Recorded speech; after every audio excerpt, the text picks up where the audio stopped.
3. Vie de fou. Je ne sais pas si vous avez une vie comme moi, mais des fois, on sent un peu comme la vie est un peu folle.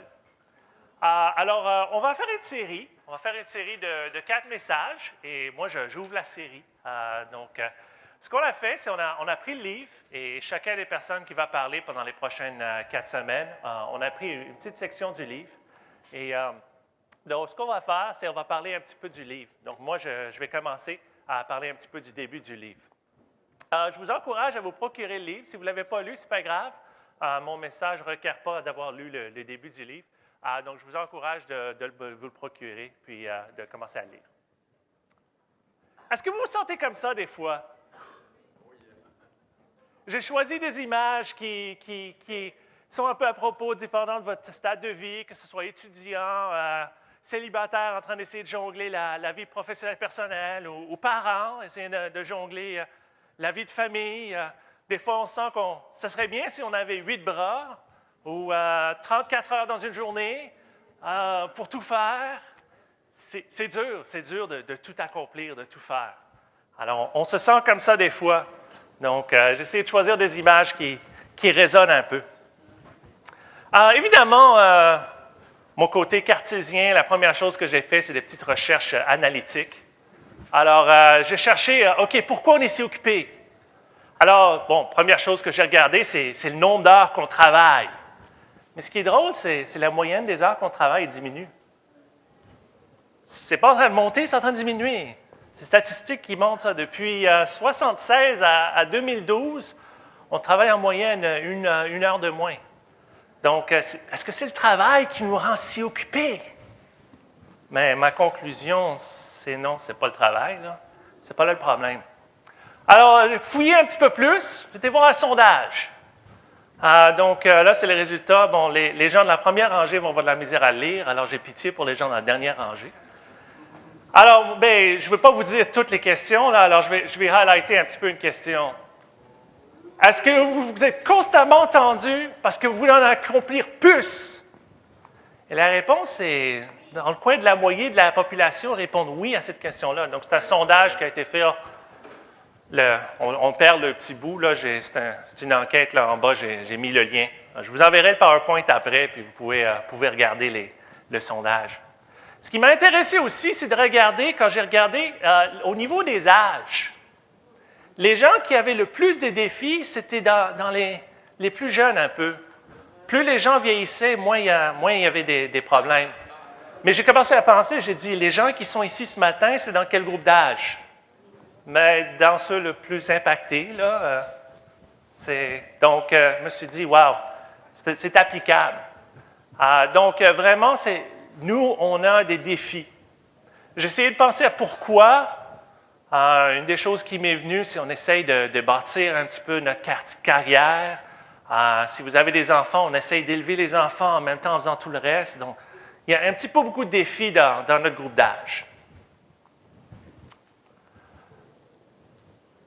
Là, j'ai commencé à regarder au niveau de c'est où le problème. Parce qu'on a des défis, on a des problèmes. Et donc, j'ai commencé par ce passage-là. Mais le fruit de l'esprit, c'est l'amour, la joie, la paix, la patience, la bonté, la bienveillance, la foi, la douceur, la maîtrise de soi. Est-ce que ça me décrit? Non. Est-ce que ça vous décrit? Est-ce que vous, c'est plutôt mon fruit, c'est l'amertume, c'est le roche, c'est l'impatience, c'est le manque de foi? Quel est notre... Qu'est-ce qui nous décrit? Est-ce que tu ressens la joie dans la vie? Est-ce que tu ressens la paix dans la vie? Est-ce que ces choses-là te décrivent? Une chose qui est intéressante, c'est des fois, on bourre notre horaire. La réalité, c'est qu'il y a toujours des imprévus. Alors, si je présume que j'ai 24 heures dans une journée, qui est réalité, évidemment, si je planifie pour 24 heures de choses à faire dans la journée, en incluant, espérons, le sommeil, Mais si j'ai un imprévu, qu'est-ce qui va se passer? Something's got to give. Ça ne fitera pas. Alors, c'est des fois ce qu'on a besoin de faire, et c'est ce que je remarque, c'est des fois, je coupe les choses trop serrées. Ça va me prendre 15 minutes en auto pour aller quelque part. Qu'est-ce que je fais? Je quitte 15 minutes avant. Alors, qu'est-ce que je fais? Bien là, oh, un petit peu de trafic, donc j'essaie d'aller un peu plus vite, j'essaie de brûler les lumières jaunes. C'est ce que je fais, mais je réalise, OK, mon problème, c'est je ne me suis pas laissé de marge de manœuvre. Si j'aurais quitté 20 minutes avant, bien là, je ne serais pas en train de rusher. Donc, et c'est ça que je vois, c'est dans ma vie, je ne me laisse pas assez de marge de manœuvre. Alors, j'ai besoin si je pense que ça va prendre 1 heure, je planifie 1h15. Et en faisant ça, bien là, quand les imprévus arrivent, ça va marcher mieux.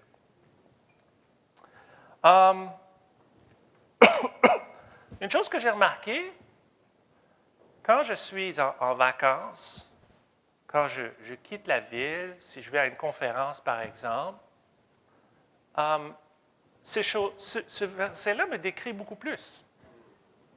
Je suis plus patient, j'ai plus de joie, je suis moins stressé.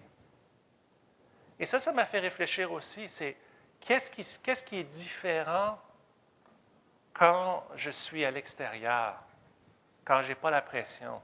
Et je pense encore, c'est parce que je n'ai pas cette impression que j'ai tellement à faire tout de suite, à l'instant même. Je n'ai pas la pression d'avoir à accomplir tant de choses. Donc, j'ai cette marge de manœuvre, en d'autres mots, dans ma vie.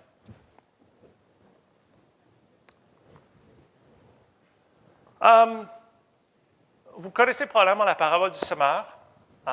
L'idée, un gars s'en va, il y a des grains, il les sème un peu partout. Il y en a qui tombent sur le chemin, puis il y a des oiseaux qui viennent les manger. Il y en a qui tombent sur des terres rocheuses, ça pousse vite, le soleil vient, puis il les tue. Il y en a qui tombent parmi les épines les étouffent. Et le quatrième, il tombe dans une bonne terre, puis ça pousse et il y a beaucoup de fruits. Moi, je vais me concentrer sur le troisième, les épines. Celui qui a reçu la semence parmi les épines, c'est celui qui entend la parole, mais en qui les soucis du siècle et la séduction des richesses étouffent cette parole et la rendent infructueuse. Est-ce qu'on est étouffé? Est-ce qu'on est étouffé par les soucis du siècle, par les richesses du monde? C'est intéressant de penser à ça. Les soucis du siècle. Combien de temps est-ce qu'on passe à regarder la télé, à jouer sur l'ordinateur, sur l'Internet, sur Facebook? Pour moi, c'est les soucis du siècle, ces choses-là. J'ai presque plus envie d'écouter les nouvelles. Parce que c'est les soucis du siècle. Et je ne suis pas en train de dire que vous ne devrez pas écouter les nouvelles, puis c'est un péché. Je ne dis pas ça du tout, là. Je trouve ça juste décourageant. Ce matin, à la radio, en me réveillant, il parlait de l'otage japonais qui s'est fait décapiter. Les soucis du siècle, les problèmes qu'il y a. Et c'est étouffant. Ça l'est. Et c'est vraiment dommage. Moi, mon problème, c'est les jeux vidéo. Pur et simple. Ma femme et moi, on parle souvent, c'est quoi notre plus grosse frustration dans notre couple. Puis pour ma femme, c'est facile, c'est quand je joue au jeu. C'est pas compliqué, on le sait, ça fait 15 ans qu'on le sait, c'est pas compliqué. Mais je partage ça simplement pour vous dire, on a chacun notre chose qui nous étouffe, qui vient nous chercher. Je ne sais pas qu'est-ce que c'est pour vous. Ma femme, elle aime surfer l'Internet. Elle aime ça. Vous, je ne sais pas qu'est-ce que vous faites. Mais pensez à où est-ce que votre temps y va dans les soucis du siècle. Séduction des richesses. Les richesses, c'est un problème. Et je suis matérialiste, je comprends ça très bien. Les richesses, c'est un problème. Mais ce que je remarque de plus en plus, ce n'est pas les richesses en tant que telles, ce n'est pas les acquérir qui est un problème, mais c'est quand les acquis, il faut les maintenir. J'achète une auto, mais là, il faut que je la fasse maintenir. Je ne l'achète pas puis je ne la laisse pas rouler. Si je la laisse rouler puis je ne fais rien dessus, là, elle va tomber en panne dans une couple d'années, c'est sûr. Il faut la maintenir. Il faut faire des réparations. Tu achètes une maison. Ah, les maisons. Ceux qui achètent des maisons usagées savent de quoi je parle. Même les maisons neuves. Tu as toujours des surprises. Tu as toujours des problèmes. Tu as quelque chose qui arrive. Et parce que c'est ta maison à toi, c'est ton problème de le réparer. Quand tu es locataire, tu appelles le proprio puis tu dis « règle-moi ça ». Tu as des fois d'autres problèmes avec le proprio, là, mais c'est comme ça partout. Moi, c'est défiant. Les gens que je travaille pour Cisco, puis les gens que je travaille avec, conduisent tous des Audi, des BMW, des choses comme ça. Cette tentation de vouloir rester toujours avec les gens qu'on côtoie, d'être dans le même stade financier qu'eux. Mais en faisant ça, on se met dans un état où c'est les richesses du monde qui nous étouffent. On a quand même pris une couple de décisions dans notre famille qui changent la façon qu'on réfléchit sur nos richesses. On a acheté un condo dans le plateau, mais on l'a acheté en 2001, et on ne planifie pas déménager. Beaucoup de gens vont déménager, c'est le temps d'aller à une plus grosse maison. C'est le temps d'avoir... J'ai pas de terrain en arrière, là. Mais ce n'est pas grave. J'ai une place qui nous suffit. Mon auto, c'est une 2003. Je ne l'ai pas encore upgradée, elle roule toujours. J'ai-tu besoin de la réparer de temps en temps? Oui, mais elle fonctionne. Alors, une autre décision qu'on a prise, c'est qu'on a décidé que ma femme resterait à la maison, elle ne travaillerait pas, on élèverait les enfants comme ça. Est-ce que ça change notre façon de voir? Oui. Ça veut dire qu'on ne cherche pas à acquérir plus de possessions, qui veut dire qu'on ne cherche pas à maintenir ces mêmes possessions qu'on n'a pas acquises. Donc, ça nous enlève un côté de l'étouffement. Donc, les décisions qu'on prend, ces décisions, ce n'est pas juste que ça affecte aujourd'hui, mais ça nous affecte à long terme. Donc, les décisions qu'on prend à court terme ont un effet assez important à long terme.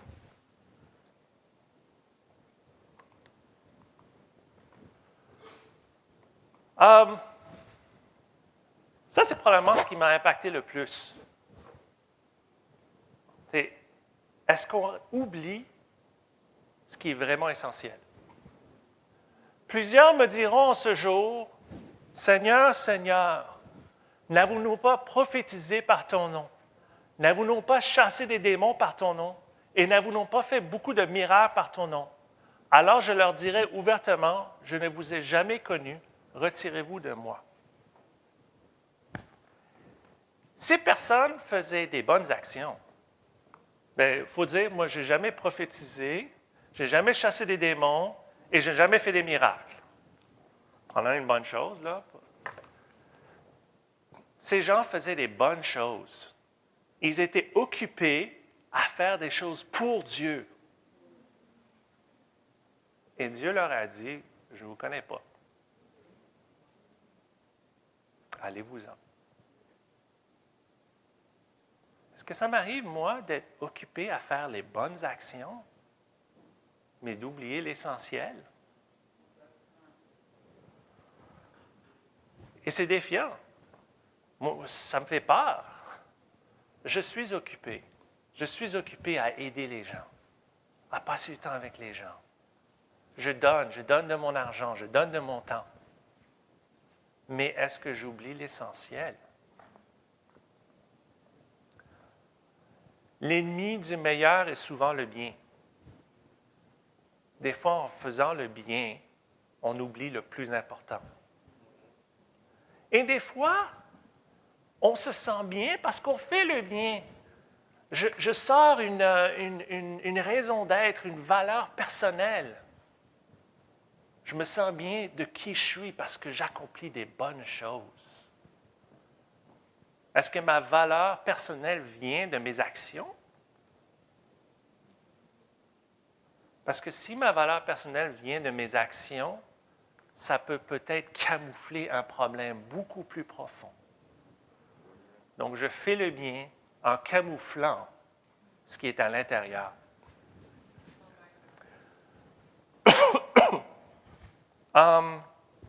Quelle est la clé? Quelle est la clé pour éviter ça? Pour moi, la clé, c'est dans la parole et dans la prière. Si je passe mon temps à lire la parole, à être dans la prière, parce que c'est quoi qu'il dit? Il dit, « Je ne vous ai jamais connu. » Alors, comment on connaît Dieu? Et c'est ça la question. Comment on connaît Dieu? Pour éviter d'être occupé à faire beaucoup de choses sans mérite, j'ai besoin de connaître Dieu.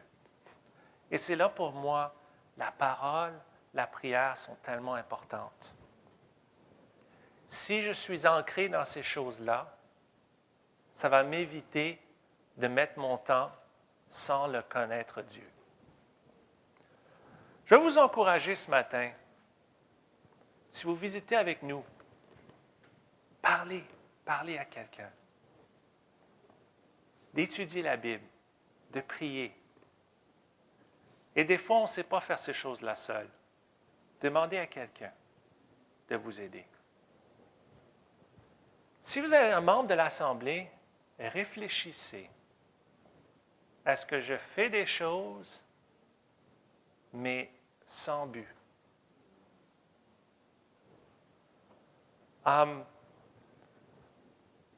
Je vais vous encourager vraiment de vous approfondir dans la parole, dans la prière.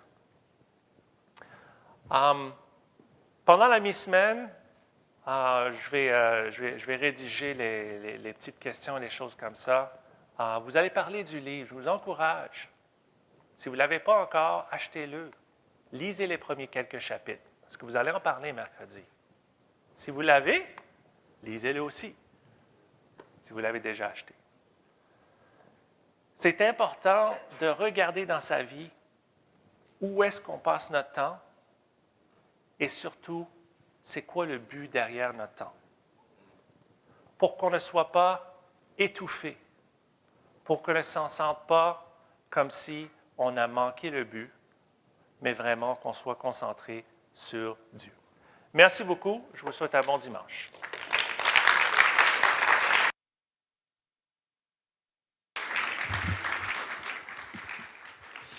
Merci, Mike.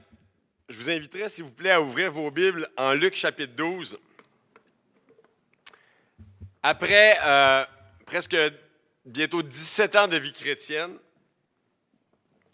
une chose que je remarque, c'est à quel point notre société est attachée au lendemain, au futur, à l'avenir, mais a beaucoup de difficultés à vivre le moment présent. Est-ce que vous me suivez? Et quand moi je reçois ton message, Mike, et que je pense à ma propre vie, c'est à ça que je pense. Et pensez-y un instant quand on considère toute la publicité et tous les efforts qu'on fournit autour de nous pour nous accrocher après un futur sur lequel on n'a aucun contrôle. Les polices d'assurance, les protections à gauche, à droite, ainsi, on est constamment bombardé par des choses, en fait, qui non seulement ne se soucient pas de nos âmes et de nos cœurs, mais nous projettent dans un futur sur lequel on n'a aucun contrôle. Ici, je ne prêche pas contre la prévoyance, mais je nous invite à réfléchir en profondeur sur, comment je pourrais dire, la valeur du moment présent et l'importance de cultiver la journée présente pour pouvoir vivre demain mieux. Est-ce que vous me suivez? Vous avez sûrement remarqué dans votre vie, comme je le vois dans la mienne, que lorsque ma spiritualité fait défaut, ça crée un mouvement d'entraînement d'une journée vers l'autre. Et comme par enchantement, je deviens de moins en moins sensible aux gens, de moins en moins sensible à mon cœur, à mes besoins. Souvent, je me rends sur le bord de l'étouffement spirituel avec tous les péchés que ça peut produire. Et finalement, la vie court plus vite que moi. Et pour vous donner une anecdote, pas plus tard que hier, et pour vous montrer à quel point, dans mon cas, c'est profond. Il y a des frères, des sœurs qui me disent, Ghislain, tu as l'air toujours joyeux, comment t'es? Mais c'est parce que je leur dis, c'est parce que vous ne me voyez pas pédaler en dessous de l'eau. C'est parce qu'à tous les jours, quand je me réveille, je le sais que si je ne m'attache pas à Dieu profondément, si je ne chante pas, si je ne prie pas, ma nature pécheresse me rattrape d'une manière incroyable. Écoutez ça, hier, normalement, ma femme et moi, tous les jours de la semaine, du lundi au vendredi, à 6h15, 6h10, quand on se réveille, la première chose qu'on fait, les fesses dans le lit, c'est prier ensemble. C'est plus doux dans la cuisine, jusqu'à temps que Lily soit à l'école. Samedi matin, je me réveille. Un petit peu plus tard, je passe du temps avec les enfants. I kid you not. Ça a été une journée vraiment difficile. J'ai juste pas pris de temps pour louer Dieu, grounder mon cœur avec Dieu par l'Esprit Saint. Et ma fille avait des moments de fatigue, il y avait de l'intensité un peu dans mon lien avec Lily, et ainsi de suite. Et je me suis comporté d'une manière tellement distante de ce que la paix et la joie de Dieu produisent normalement en moi. Et c'est ce qui m'amène, en guise de conclusion, puis pour te remercier, Mike, je vous invite à regarder avec moi en Luc 12, versets 25-26. C'est un passage qui est d'une profondeur incroyable. Et je veux vraiment encourager l'Église à saisir ces versets-là, à les apprendre par cœur, à les laisser irriguer vos cœurs, vos pensées, parce qu'il y a matière à profonde réflexion. Regardez ça avec moi, verset 25. Qui de vous, et c'est le Maître qui parle ici, c'est Jésus lui-même, le Créateur de l'univers.